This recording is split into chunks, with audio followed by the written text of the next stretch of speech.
for coming in. Well, good morning. 2011 has been by far one of the safest years on record in New York City, and it closes out the safest decade in recorded city history.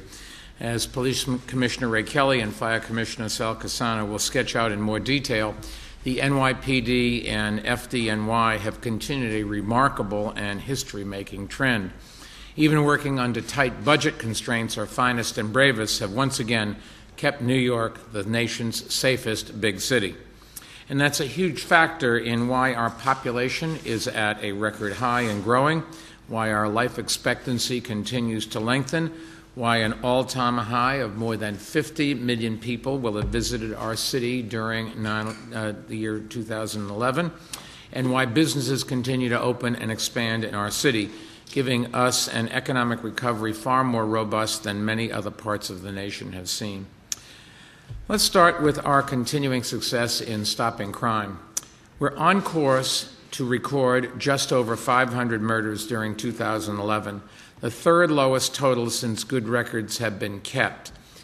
2009, there were 471 murders, and in 2007, there were 496 murders. We'll have only a few over 500. But make no mistake about it. Even one murder is one too many, and we are certainly not going to rest until we try to get to that objective of zero. Nevertheless, at this point, we have reduced murders by between 4% and 5% this year compared to last, and we're set to mark the 10th consecutive year that we've had fewer than 600 murders. To put that into perspective, before 2002, the city hadn't recorded fewer than 600 murders in a year since the early 1960s. And now, despite a steadily growing population, we've done it for 10 years in a row. This decrease in murders highlights a continued overall decline in serious crime. Even as the NYPD has taken on extensive new counterterrorism duties, they have also driven crime down more than 34% in the past 10 years. And that's true even though the NYPD's weekly CompStat numbers currently report a slight 0.4% increase in serious felonies during 2010. But a genuine apples-to-apples comparison shows that serious crime is actually down this year compared to last, and just let me tell you why. In November 2010, a new state law went into effect that classifies strangulation as a felony assault. This is a good new law, one that we supported, especially because it's particularly important in cases of domestic violence. This change, however, in the law accounts for a 7.6% increase in reported felony assaults in our city last year. But if you use the previous definition of felony assault, we've actually seen a 2% decrease in that category this year compared with last. And there also would have been a 1.2% overall decrease in serious felonies instead of the 0.4% uptick we're reporting. And applying that same consistent yardstick, this is the 21st consecutive year in which major felonies have decreased in our city. Let me turn to fire safety. At this point, we have had 64 civilian fire deaths so far this year. If we remain at or close to that number through Saturday, it will be the second fewest annual deaths on record. And if we remain at or close to that number, we'll also have completed by far the best fire safety decade ever. Since 2002, we've averaged 88 civilian fire deaths per year. That's the safest 10-year period since accurate record keeping began back in 1916. It is a 37% improvement over the previous 10 years when the city averaged 140 fire deaths per year. Improved response time to fires, aided by new technology and dispatch procedures, have played a big part in making our city safer. During the past 3 years, fire trucks have arrived an average of 20 seconds faster to fire locations than the average response time during the previous 10 years. Ambulance response times to life-threatening emergencies are also the fastest ever. They've averaged 6 minutes, 31 seconds in the year 2011, 6 seconds faster than the previous record, which was set back in 2006. New technology and dispatch protocols have been big factors there as well. The number of structural fires in our city is also down 11% over the past decade and down about 6% this year from 2010. and the number of what the FDNY defines as serious fires, those that do significant structural damage to homes and businesses, have declined by 3% this year and by 15% during the past 10 years. So before turning the floor over to our commissioners, let me simply say this. Public safety is city government's #1 responsibility, but we do have limited resources.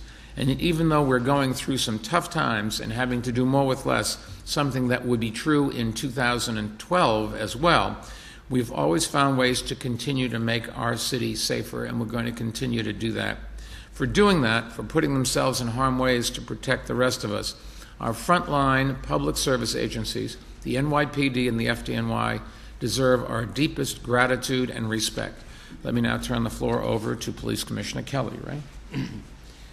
Thank you, Mr. Mayor. As the Mayor said, it looks like we're going to come in at the low 500 number for murders in 2011. This will be the third lowest year in 50 years, and 50 years ago we started to gather more reliable statistics. We went under 600 murders in 2002 for the first time, and again, as the Mayor said, we haven't gone above that mark since then. And in fact, in 2007 and in 2009, we have been below 500 murders. I think the decline in murders is the best indicator of just how safe this city has become. If you go back to 2002, people believe, many of the commentators believed that crime simply could not go any lower. They predicted that crime would go up and go up significantly. Obviously, the Mayor didn't sign on to that, and I certainly didn't as well, and neither did the men and women of the New York City Police Department. Despite the devastating hit on the city's economy as a result of 9/11, despite the reduction in tax revenues that forced us to reduce our head count by several thousand officers, I think through the use of innovations and being proactive, such as Operation Impact, through the use of technology, such as our real-time crime center, we have continued to suppress crime. The men and women of the department each year, certainly in this administration, as the Mayor said, in the last 21 years have continued to reduce crime, and it's down 34% in the last decade. And people also said that a terrorist attack was going to be inevitable. It wasn't a question of if, but when. But in the last decade, again, we've worked very hard with our federal partners to see to it that we haven't had a successful terrorist attack. Franklin Zimmering is a well-known criminologist from the Bloat Law School at the University of California. He just wrote a book. It was published last month. The title is The City That Became Safe. And he says the reduction in crime in New York City is a Guinness Book of Records reduction not seen anywhere in the developed world. He points out that 20 years ago, actually in 1990, that New York was third on the homicide list, the top 25 cities, averaging 31 murders per 100,000. Well, today, we're at the bottom of that list. We average 6 murders per 100,000. And the reduction is not just in murder.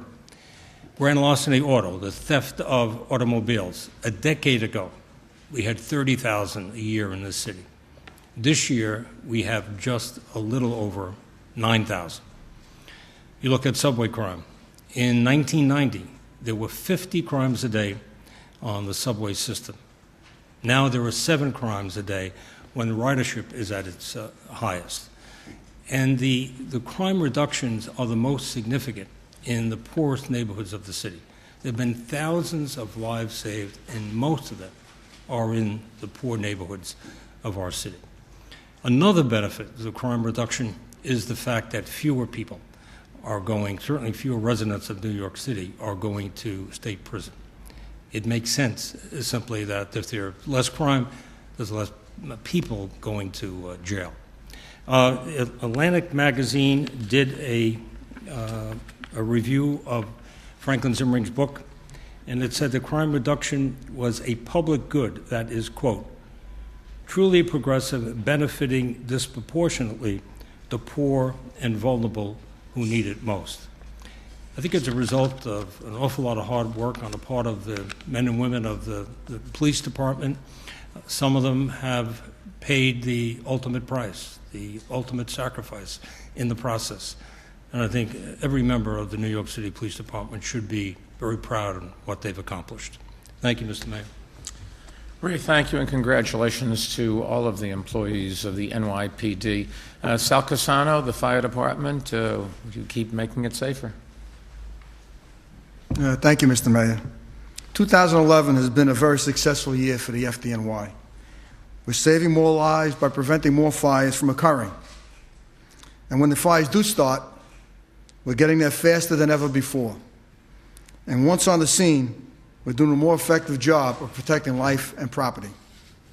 The year I came on the job, 1969, 310 people died from fires in New York City. Last year, we had 62 fire deaths. And this year, as the mayor mentioned, at this point in time, we have 64. These are the two lowest years for fire deaths in almost a century of record keeping. In this business, we talk about trends. And the 10-year trend for this administration has been the city's best ever, because the fewer number of people who have died in fires during the last decade than any other 10-year period over nearly the last century. Even one fire death is too many. And as I said when I first became commissioner 2 years ago, my goal is to have 0 fire deaths. But these numbers show that our efforts are working. And I believe in education, and that's the key to preventing fires and fire deaths. And we'll continue pursuing this strategy toward the ultimate goal.